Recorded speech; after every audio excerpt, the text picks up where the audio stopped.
வணக்கம். இந்த செக்மெண்ட்டில் இந்தியன் கான்ட்ராக்ட் ஆக்ட் 1872ல் 1 to 75 செக்ஷன்ஸ் பற்றி பார்க்கலாம்.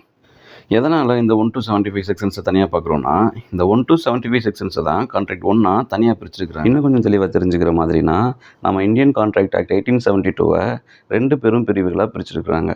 அதில் 1 to 75 செக்ஷன்ஸை கான்ட்ராக்ட் 1ஆகவும் அதுக்கப்புறம் வர செக்ஷன்ஸை ஸ்பெஷல் கான்ட்ராக்டாக, அதாவது கான்ட்ராக்ட் 2ஆக பிரிச்சுருக்குறாங்க. இந்த ஸ்பெஷல் கான்ட்ராக்டில் இருக்கிற செக்ஷன்ஸையும் நிறையா தனித்தனி பிரிவுகளாக பிரிச்சுருக்காங்க. அதை பற்றி நம்ம மெதுவாக பார்க்கலாம். ஸோ இந்தியன் கான்ட்ராக்ட் ஆக்டில் 2 பிரிவுகளாக இருக்குன்றதை நம்ம தெரிஞ்சுக்கிட்டோம். அதில் நம்ம கான்ட்ராக்ட் 1 பற்றி ஃபஸ்ட்டு பார்க்கலாம். இந்த கான்ட்ராக்ட் 1ல் டோட்டலாக 1 to 75 செக்ஷன்ஸ் இருக்குன்னு பார்த்தோம். அதில் செக்ஷன் 1 என்னென்னா ஒன்றும் இல்லைங்க, தி இந்தியன் கான்ட்ராக்ட் ஆக்ட் 1872ன்ற ஷார்ட் டைட்டில் மட்டும்தாங்க இந்த செக்ஷன் 1. இதுக்கப்புறம் தான் நம்ம கான்ட்ராக்ட்னால என்னென்னு பார்க்க போகிறோம். கான்ட்ராக்டுன்ற வேர்டு தமிழில் ஒப்பந்தம்ன்றது நம்ம எல்லாத்துக்குமே தெரியும். ஆனால் அந்த கான்ட்ராக்ட்னா என்னென்னா, கான்ட்ராக்டம்ன்ற லத்தீன் ஃப்ரேஸில் இருந்து டெரைவ் ஆகி வந்ததுங்க. இந்த கான்ட்ராக்டுன்றது ஒருமித்தல் அல்லது ஒன்றுதல்னு அர்த்தம்.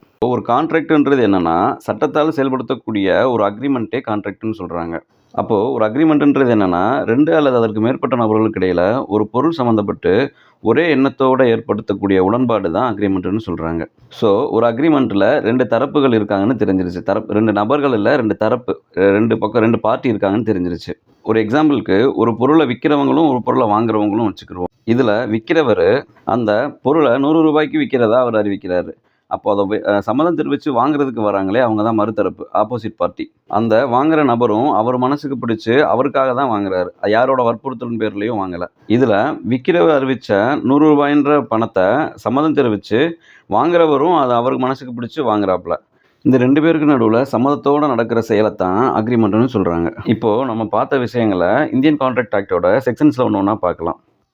எப்படின்னா, நம்ம பொருளை விற்கிறாருன்னு சொன்னோம்ல, அதாவது ஒருத்தர் ஆஃபர் கொடுக்குறாரு, அந்த பொருளை விற்க போகிற என்ன ப்ரப்போஸ் பண்ணுறாருல்ல, அவரை தான் செக்ஷன் 2A சொல்லியிருக்காங்க ப்ரொப்போசல்ன்ட்டு.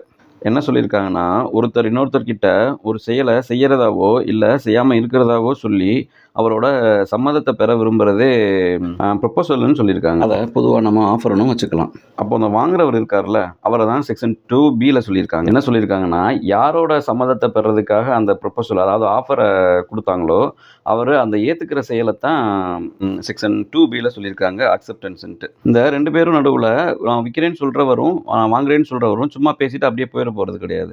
நான் விற்கிறேன்னு சொன்ன விஷயத்தை அவர் கண்டிப்பாக விற்கிறதாகவும், இவர் வாங்குறேன்னு சொன்ன விஷயத்தை கண்டிப்பாக அவருக்கு அந்த பணத்தை கொடுத்து வாங்குறதாகவும் சம்மதிச்சிருக்காங்கல்ல, அதை தான் செக்ஷன் 2C சொல்கிறாங்க. என்ன சொல்கிறாங்கன்னா, யார் அதை விற்கிறேன்னு உறுதி அளிக்கிறாங்களோ அவர் வந்து ப்ராமிசராகவும், யார் அதை வாங்குறேன்னு சொல்கிறாங்களோ, அதாவது வாங்குறேன்னு உறுதி அளிக்கிறாங்களோ அவங்கள ப்ராமிசியாகவும் சொல்கிறாங்க. அதான் இந்த செக்ஷன் 2C எக்ஸ்பிளைன் பண்ணியிருக்காங்க. இவங்களுக்குள்ளே ஒத்துக்கிட்டாங்க. என்ன சொல்லி ஒத்துக்கிட்டாங்க? இந்த பொருளை வாங்குறதுக்கு இவ்வளோ பணம் கொடுத்து தான் வாங்கணும்னு சொல்லியிருக்காங்கல்ல, அந்த பணன்ற விஷயம் தான் கன்சிடரேஷன். அதை தான் செக்ஷன் 2D அடுத்து சொல்லியிருக்காங்க. என்ன சொல்லியிருக்காங்கன்னா, ஒருத்தர் அந்த இன்னொருத்தர்கிட்ட சம்மதம் தெரிவித்து விற்கிறேன்னு சொன்னதுக்கான நோக்கமே அவர்கிட்ட இருந்து ஒரு கைமாறு எதிர்பார்த்து தான். அதனால் அந்த ப்ராமிஸரோட விருப்பப்படி அந்த ப்ராமிஸி செய்கிறதா சொல்கிற செயலை தான் கன்சிடரேஷன் சொல்கிறாங்க. அப்போது நம்ம இந்த 3 சேர்ந்தது தான் அக்ரிமெண்ட்டுன்னு நம்ம முன்னாலேயே பார்த்தோம். இதை தான் அடுத்து வர செக்ஷன் 2E சொல்லியிருக்காங்க. என்ன சொல்லியிருக்காங்கன்னா, ஒரு ப்ராமிஸோ ஒரு செட் ஆஃப் ப்ராமிசஸோ ஒன்றுக்கு ஒன்று கன்சிடரேஷன் கொடுக்கக்கூடியதை தான் அக்ரிமெண்ட்னு சொல்கிறாங்கன்னு சொல்லியிருக்காங்க. ஓகே, இப்போ அக்ரிமெண்ட்டும் வந்துருச்சு. இதை எப்படி நம்ம கான்ட்ராக்டாக கொண்டு வர்றதுன்னா, இந்த அக்ரிமெண்ட்டு சட்டப்படி செயல்படுத்தக்கூடியதாக இருந்துச்சுன்னா மட்டும்தான், அதாவது என்ஃபோர்ஸபிள் பை லாவாக இருந்துச்சுன்னா மட்டும்தான் அதை கான்ட்ராக்டாக சொல்ல முடியும்ன்ட்டு செக்ஷன் 2H சொல்லியிருக்கிறாங்க. இதில் இன்னொன்று என்னென்னா, எல்லா கான்ட்ராக்ட்ஸையுமே நம்ம அக்ரிமெண்ட்டுன்னு சொல்லலாம். ஏன்னா கான்ட்ராக்டுன்றது சட்டத்தால் செயல்படுத்தக்கூடியதை தான் நம்ம கான்ட்ராக்டுன்னு சொல்கிறோம். ஆனால் அக்ரிமெண்ட்டுன்றதை நம்ம கான்ட்ராக்டாக சொல்ல முடியாது. ஏன்னா சில அக்ரிமெண்ட் வந்து சட்டத்துக்கு புறமானதாகவும் இருக்கும். அதை தான் என்ன சொல்கிறாங்கன்னா, all agreements are not contracts but all contracts are அக்ரிமெண்ட்ஸ்னு சொல்கிறாங்க. எந்த அக்ரிமெண்ட்டு நாட் என்ஃபோர்ஸபிள் பை லாவோ அதை வந்து வாய்டுன்னு சொல்கிறாங்க, அதாவது செல்லாதுன்னு சொல்கிறாங்க செக்ஷன் 2G. கான்ட்ராக்டுன்றது சோஷியல் கான்ட்ராக்டாகவும் இருக்கலாம், லீகல் கான்ட்ராக்டாகவும் இருக்கலாம். சோஷியல் கான்ட்ராக்டுன்றது என்னென்னா, ஏங்கிறவர் பிங்கிறவரும் ஒரு விருந்துக்கு கூப்பிட்றாரு, பிங்கிறவரும் அதை சம்மதிச்சு நான் வாரேன்னு சொல்லிடுறாரு. இந்த விஷயங்களை தான் சோஷியல் கான்ட்ராக்ட்னு சொல்கிறாங்க. இதில் நான் கூப்பிட்டுருந்தேன், நீ வாரேன்னு சம்மதம் தெரிவிச்சுட்டு வராமல் போயிட்டு அப்படின்றத நம்ம கோர்ட்டில் கேஸ் போட முடியாது. ஏன்னா இது சமூக உடன்பாடுன்னு சொல்கிறாங்க, அதாவது சோஷியல் கான்ட்ராக்ட்னு சொல்கிறாங்க. இந்த கேஸில் உங்களுக்கு ஒரு நல்ல சைட்டேஷனாக இருக்கும். இதில் என்னென்னா, அது ஒரு இல்லிஸ்ட்ரேஷனாக சொல்கிறேன். ஏங்கிறவர் பிங்கிறவரை விருந்துக்கு கூப்பிட்ருக்காரு, பிங்கிறவர் விருந்துக்கு வர முடியலை. அதனால் ஏங்கிறவர் பிங்கிறவருக்கு தயாரிக்கப்பட்ட உணவெல்லாம் வீணாயிருச்சுன்ட்டு வழக்கு தொடுத்தாரு. ஆனால் அந்த இரு தரப்பினர்களுக்கு இடையும் சட்டக்கட்டுப்பாடு எதுவும் இல்லைன்னு அந்த வழக்கை தள்ளுபடி செஞ்சிடுறாங்க. இது மாதிரி பால்ஃபர் வேஸ் பால்ஃபர்ன்ற கேஸில் ஒன்றும் பார்க்கலாம். இதோட இல்லுஸ்ட்ரேஷன் என்னென்னா, ஏங்கிறவர் ஸ்ரீலங்காவில் ஒர்க் பண்ணிட்டு இருக்கிறாரு. அவங்களோட மனைவி பிங்கிறவங்க உடம்பு சரியில்லாதனால இங்கிலாந்துலேயே இருக்கிறாங்க. பீன்றவங்க இங்கிலாந்தில் இருக்கிற காலத்து வரைக்கும் இந்த ஏங்கிறவர் மாதம் மாதம் 300 பவுண்ட் கொடுக்குறதா சம்மதிச்சிருக்கிறாரு. ஆனால் மாதம் மாதம் ஏன்றவர் அந்த பணம் அனுப்பாமல் விட்டுறாரு. அதனால் பீன்ற அந்த ஒய்ஃபு அவர் மேலே கேஸ் போடுறாங்க. ஆனால் அந்த கேஸை நீதிபதி அட்கின்ன்றவர் டிஸ்மிஸ் பண்ணிடுறாரு. ஏன்னா ஃபேமிலி மெம்பர்ஸ்குள்ளே இருக்கிற அஃபெக்ஷனால் வர்ற கான்ட்ராக்டு லீகலாக செல்லாது, அதாவது சட்டப்படி செல்லாதுன்னு தள்ளுபடி பண்ணிடுறாரு. இது மட்டும் இல்லாமல் எந்த அக்ரிமெண்ட்ஸ் எல்லாம் கான்ட்ராக்ட்னு செக்ஷன் 10ல் சொல்லியிருக்காங்க, அதையும் பார்த்துடலாம். ஒரு கான்ட்ராக்ட் ஆகக்கூடிய அக்ரிமெண்ட்டில் என்னென்னலாம் இருக்கணும்னா, லாஃபுல் கன்சிடரேஷன் இருக்கணும், அதாவது சட்டப்படியான கன்சிடரேஷன் இருக்கணும்.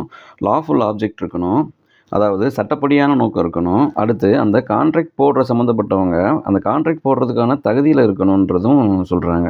அந்த தகுதின்னு எதை சொல்கிறாங்கன்னா, 18 வயசுக்கு மேலே உள்ளவங்களும் மனசால் பாதிக்கப்படாதவங்களும், அதாவது மனநிலை பாதிக்கப்படாமல் தெளிவாக இருக்கிறவங்கள தான் அந்த தகுதின்னு சொல்கிறாங்க. அடுத்து என்ன இருக்கணுன்றாங்கன்னா, ஃப்ரீ கன்சென்ட் இருக்கணுன்றாங்க, அதாவது யாரோட வற்புறுத்தலும் இல்லாமல் சம்மதிக்கணுன்றாங்க. நம்ம ஃபஸ்ட்டு பார்த்த எக்ஸாம்பிள்லேயே பார்த்துருப்போம். அவர் மனசுக்கு பிடிச்ச மாதிரி யாரோட வற்புறுத்தலும் இல்லாமல் வாங்குறாருன்னு சொல்கிறத மென்ஷன் பண்ணியிருந்தோம். அதை தான் ஃப்ரீ கன்சென்ட்னு சொல்கிறாங்க, அதாவது தன்னிச்சையான சம்மதம்னு சொல்கிறாங்க. அடுத்து என்னென்னா, இது வாய்ட் அக்ரிமெண்ட்டாக இருக்கக்கூடாதுன்னு சொல்கிறாங்க, அதாவது செல்லாத அக்ரிமெண்ட்டாக இருக்கக்கூடாதுன்னு சொல்கிறாங்க. அடுத்து ப்ராமிசரும் ப்ராமிஸையும் ஒரே எண்ணத்தோடு இருக்கணும், அதாவது கருத்தொற்றுமையோடு இருக்கணும்னு சொல்கிறாங்க. அவ்வளோதாங்க. நன்றி.